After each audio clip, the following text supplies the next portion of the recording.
Vous n'avez pas envie de cuisiner ?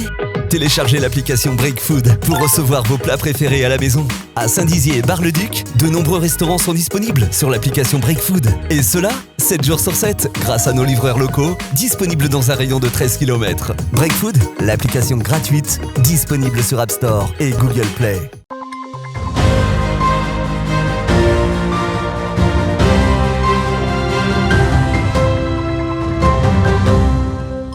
Bonsoir à toutes et à tous, très heureux de vous retrouver sur Puissance Télévision dans le 15 minutes info, votre nouveau rendez-vous d'information. Toute la rédaction et l'ensemble des équipes vous souhaitent une excellente année 2022. On commence donc avec les titres de cette édition, c'est parti. Et justement, qui dit nouvelle année, dit festivité. Même en période de Covid, les gendarmes de la Meuse ont procédé à une opération de prévention ce vendredi. Et vous, en ce début d'année, quelles sont vos bonnes résolutions ? Nous vous avons posé la question dans les rues de Saint-Dizier. Et puis, nous finirons cette édition avec du sport et surtout du roller. Nous avons rencontré les Ducs de Bar lors d'une session au gymnase de la SPTT à Béonne. Voilà donc pour les titres de ce 15 minutes info. On commence donc avec cette opération de prévention organisée ce vendredi 31 décembre à Ligny-en-Barrois par les gendarmes de la Meuse. Une opération qui permet de rappeler les règles élémentaires en termes de sécurité routière lors de ce réveillon qui a pu être festif malgré les conditions sanitaires. Regardez ce reportage, il est signé Alison Godefroy. Est-ce que vous avez eu un éthylotest ? Non, mais on peut bien un. Vous en désirez un pour le nouvel an ? C'est-à-dire qu'on ne boit pas, mais... Bah, pour on va des quand amis, même. on sait jamais. Voilà, d'accord, merci. Passez bonne fête. Bah je bois jamais, mais... Bah écoutez, Mais on sait jamais pour le voisin. Merci beaucoup. Passez de bonne fête, un bon réveillon. Quelques heures avant le réveillon de la Saint-Sylvestre, une quinzaine de militaires de la compagnie de gendarmerie de Commercy ont distribué gratuitement des éthylotests. Pour la dernière journée de l'année 2021, l'objectif était de faire de la prévention, mais aussi de sensibiliser les automobilistes aux conduites addictives. Dans la grande majorité des cas, les personnes respectent et prennent des SAM, comme on dit, des personnes qui assurent la conduite automobile, mais malheureusement il y en a toujours certains qui dévient et voilà, c'est eux qu'on essaye de toucher principalement pour éviter que ce soir ils se mettent en danger ou mettent en danger d'autres personnes qui circulent sur les différents axes de la Meuse. Les accidents sont dus à l'alcool, mais aussi aux autres addictions, notamment les stupéfiants, et puis à la grande vitesse. Donc c'est un cocktail très dangereux et nous essayons d'être vigilants sur l'ensemble des points, appeler chacun à rester sobre et à ne pas appuyer sur le champignon. Actuellement, le taux d'alcool limite autorisé est de 0,5 g d'alcool par litre de sang pour un permis non probatoire. La fatigue, l'état de santé, la nourriture ou encore le poids et la cigarette peuvent influer sur ce taux. Il y a une tolérance bien sûr, hein, les taux sont connus, simplement voilà, je crois que le mieux c'est qu'à partir du moment où on a consommé de l'alcool, le mieux c'est de ne pas du tout conduire et on laisse le volant à quelqu'un qui a bu uniquement des boissons non alcoolisées. Au cours de la nuit, l'opération s'est poursuivie, mais cette fois-ci avec une cinquantaine de gendarmes. Le but, contrôler et intervenir afin d'éviter les morts sur les routes. Ce sera en fonction de la circulation. Il est vrai que la circulation est dense puisque les personnes quittent leur travail et retrouvent leurs amis. Donc elle durera le temps nécessaire à fournir l'essentiel des personnes qui circulent. En cas d'un taux supérieur à la limite, le conducteur risque une amende de 135 € et un retrait de 6 points. Aujourd'hui, il est donc fortement conseillé de détenir un éthylotest dans son véhicule. Eh ben impeccable. Pour le nouvel an. Et c'est bon, je vous donne votre soirée. Hein. Vous pouvez y aller. Hein. Passez une bonne soirée. Et justement, on reste dans cette nouvelle année avec les fameuses résolutions du premier de l'an qui sont parfois abandonnées au bout de quelques semaines, comme vous le savez. Et vous, quelles sont les vôtres ? Anne-France Marchand et Meg Vieillard vous ont posé la question dans les rues de Saint-Dizier. Regardez. Mon réveillon, ça s'est super bien passé. Après, on a tous fait un test pour être sûr qu'on n'était pas covidé en soi. Mes résolutions pour l'année 2022, j'en ai pas tant que ça. J'espère juste que le Covid, ça va se calmer, qu'on va pouvoir ressortir comme avant et que ça va se passer petit à petit. C'était quand même un cadre familial, très restreint vu la situation, quoi. Et mis à part ça, il y a eu des hauts et des bas, on s'est bien amusé, quoi. On a rigolé à travers des films. On devrait bientôt m'appeler pour un travail au courant du mois et ça va repartir pour une petite aventure. Tout le monde a eu le Covid, ça a fait une chaîne sans fin en fait. Il y en a un qui l'a eu, donc il fallait rester isolé. Et puis voilà, le 1er janvier, ça a été pareil. Les résolutions, non, j'en ai pas prises. Non, franchement, je pense qu'on n'est pas dans l'optique de prendre des résolutions. On n'a pas l'impression d'être protégé en fait. Il faut toujours faire des efforts, il faut toujours faire des choses, toujours des vaccins. On n'arrive jamais à savoir quelle bonne solution prendre et comment ça va se passer pour l'année 2022 en fait. Et on passe maintenant à notre chiffre du jour, il est de 7. En effet, à partir d'aujourd'hui, la durée de l'isolement des personnes touchées par la Covid change.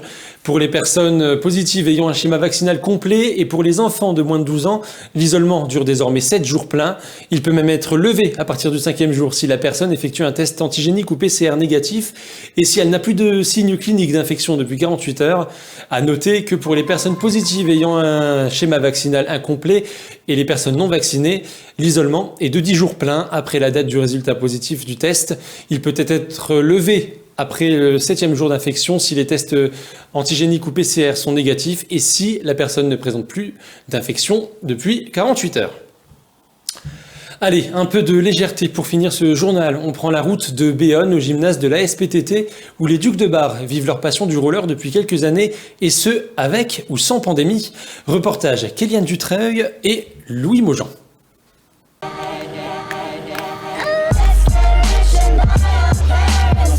Les Ducs de Bar se donnent à fond dans le gymnase de Béonne. Tous les vendredis soirs et samedis matins, la section roller du club de roller hockey s'entraîne sans relâche, que ce soit à l'initiation ou en amateur. Les Ducs de Bar, qui était au départ une section hockey, a intégré la section roller il y a déjà maintenant, on est dans sa 4e année, où nous on développe le roller pour les débutants, où on a sous-sectionné les débutants purs, où je rapprends à maîtriser les bases du roller pour passer sur la section supérieure qui est gérée par Dimitri, mon collègue, qui lui va les amener à vraiment perfectionner le roller dans son ensemble.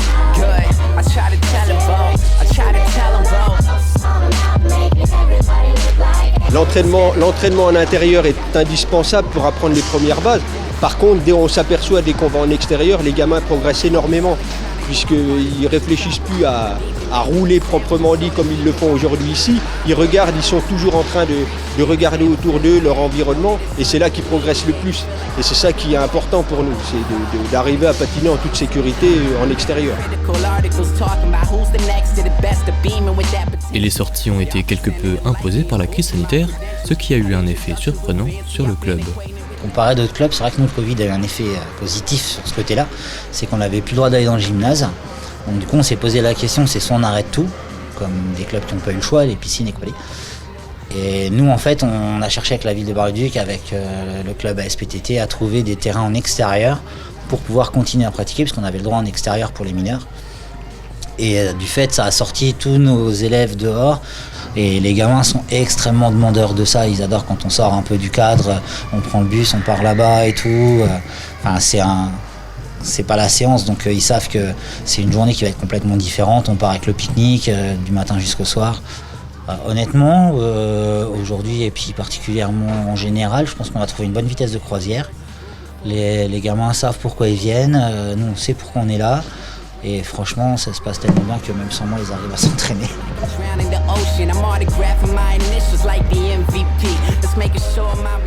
Mais malgré le calme des 50 élèves, le club manque de formateurs.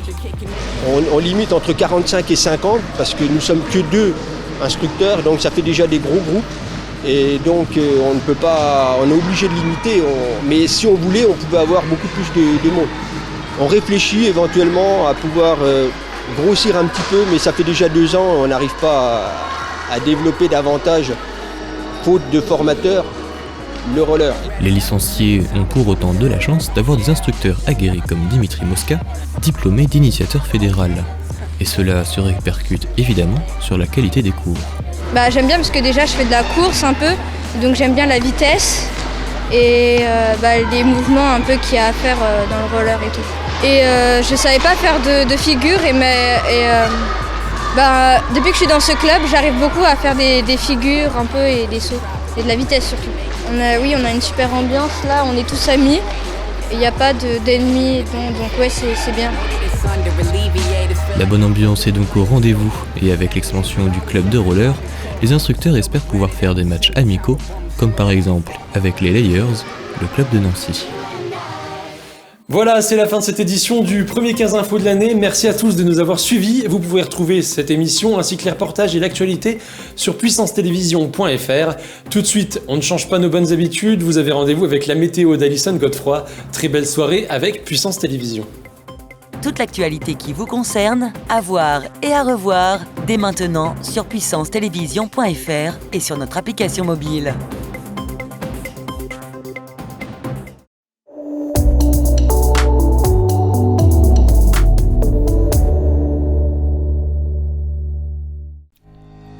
Bonsoir à tous. Demain, on annonce de la pluie sur tout le territoire. Il fera 9 degrés à Bar-le-Duc et à Vitry-le-François, 10 degrés à Saint-Dizier et à Chaumont. Pour l'après-midi, pas d'évolution, toujours de la pluie. On annonce des températures comprises entre 6 et 9 degrés. Demain, mardi 4 janvier, nous fêterons les Odilons et nous gagnerons une minute de soleil. Bonne soirée avec Puissance Télévision.